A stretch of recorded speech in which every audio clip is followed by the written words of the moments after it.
Welcome to the ESOP minicast. Thank you so much for listening.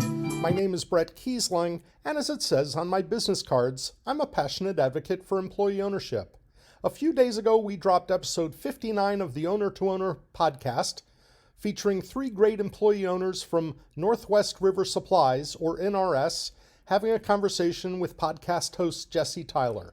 It's a great conversation. We'll include a link in the show notes to this episode, and you can also find episode 59 at www.ownertoownerpodcast.com. As regular listeners know, we usually start the ESOP podcast, and Jesse ends the Owner to Owner podcast with guests sharing their EO aha moment. Not when they first heard about employee ownership, but when they had the moment that made them go, aha, employee ownership can be transformative. Tony Mangini is the CFO and Human Relations Manager for NRS, and I loved his aha moment because, as you'll hear, he went from nah to aha. Here's Jesse Tyler and Tony Mangini of NRS. Tony, did you have an EO aha moment, and could you share it? I did, but I'm going to hold you to the idea that we can have lots of opinions. So, like I said before, when Bill initially started the ESOP, it was the cherry on top retirement plan.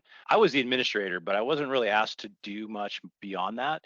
And so I learned what I needed to do my job, but I really didn't necessarily have a lot of buy-in into the ESOP. And as it continued to grow over that 12 to 14 year period, I could see the writing on the wall that we were just paying distributions out with just operational cash. And I didn't really understand repurchase obligations and all that stuff, but I knew enough as an accountant to know that at some point the check comes due.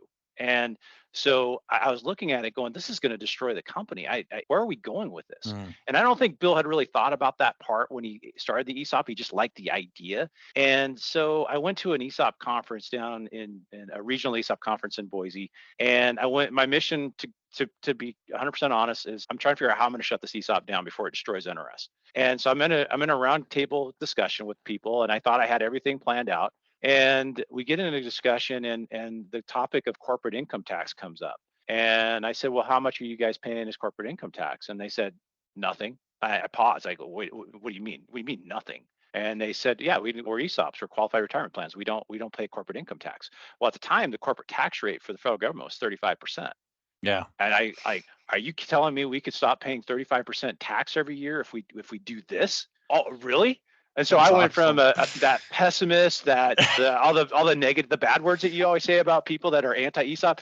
That was me. And it wasn't because I didn't want it to. I wanted my job to continue. I was worried it was going to destroy us. Well, if we can free up that cash flow that's going to the federal government and reinvest it into this program and let employees pay those taxes when they take their distribution, that's a win for everybody. And so that's really when everything changed for me. I came back from that conference and Bill at the time was really struggling with succession planning. And hey, Bill, I've got an idea.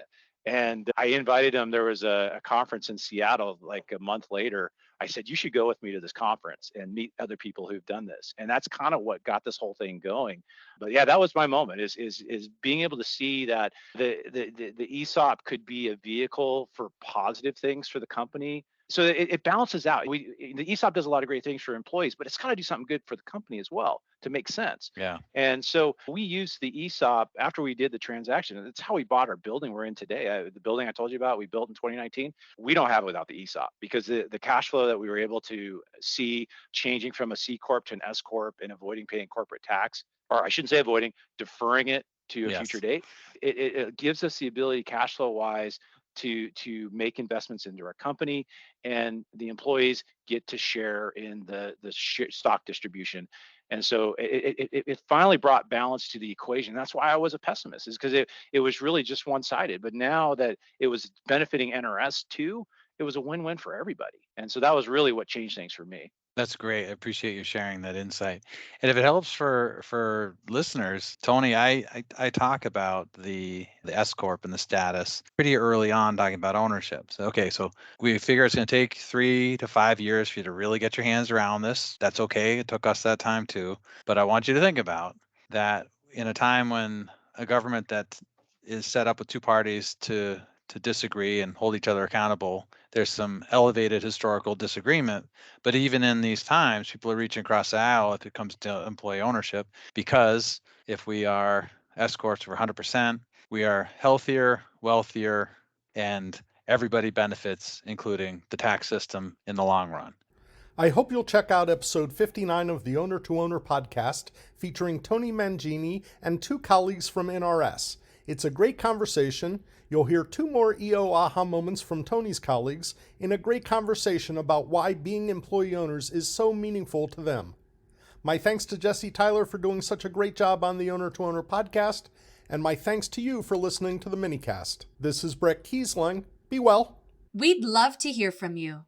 You can find us on Facebook at EO Podcast Network and on Twitter at ESOP Podcast. This podcast has been produced by Brett Kiesling for the EO Podcast Network. Original music composed by Max Kiesling. Branding and marketing by Bitsy Plus Design. And I'm Bitsy McCann.